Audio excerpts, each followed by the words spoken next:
कश्मीर के जंगल में टुनी चिड़िया अपने 2 बच्चों के साथ रहती थी। कई महीने पहले उसकी पति कालू कौवा का देहांत बीमारी के कारण हो चुका था। कालू कौवा गुब्बारा बेचा करता था। जंगल में बारिश के मौसम शुरू हो चुका था। हे भगवान, 2 दिनों से मूसलाधार बारिश हो रही है। घर के सारा राशन भी खत्म हो गया है। मेरे दोनों बच्चे भूखे हैं। अगर मैं आज भी भोजन नहीं दे पाई तो मेरे दोनों बच्चे तरफ तरफ के मर जाएगा। मुझे कहीं ना कहीं से भोजन का जुगाड़ करना ही होगा। टुन्नी हरिया तोते के पास भोजन मांगने जाती है। हरिया भैया, वो हरिया भैया दरवाजा खोलो। मेरे बच्चे 2 दिनों से भूखा है। बारिश में भोजन लाने भी नहीं जा पाए। थोड़ा बहुत भोजन बच्चों के लिए दे दीजिए। मैं तुम्हें भोजन कहाँ से दूँ? मैं भी बारिश के कारण 2 दिनों से घर पर बैठा हूँ। घर में पड़े पड़े मेरे सारे मिट्टी के बर्तन खराब हो रहे हैं। अगर तुम्हें भोजन चाहिए तो तुम मेरे बर्तनों को बेच दो और फिर मैं जो पैसा दूंगा उससे तुम अपने बच्चों के लिए भोजन खरीद लेना। लेकिन हरिया भैया चारों तरफ पानी से भरा हुआ है। ऐसे में मैं बर्तन बेचने कैसे जाऊंगी? तुम अपने घर जाओ। अगर तुम बर्तन बेचने नहीं जाओगी तब तुम्हारे बच्चे भूख से तड़प तड़प के मर जाएगा।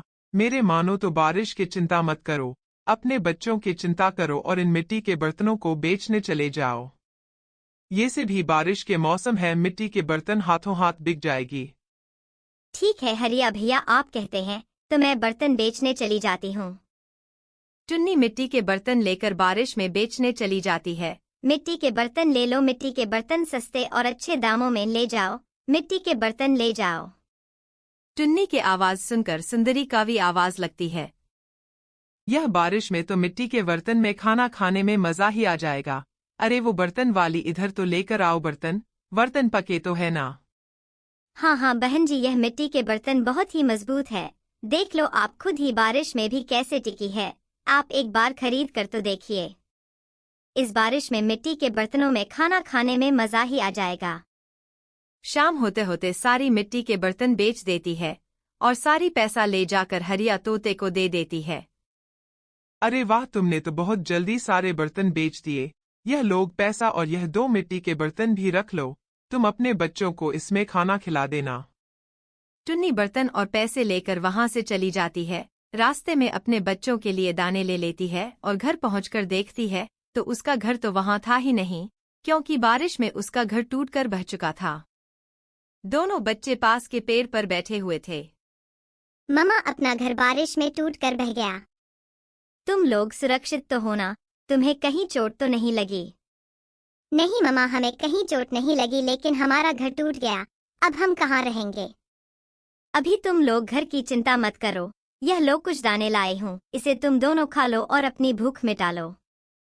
तभी वहां से एक परी गुजर रही होती है। वह उस बेसहारा माँ को देखकर रुक जाती है।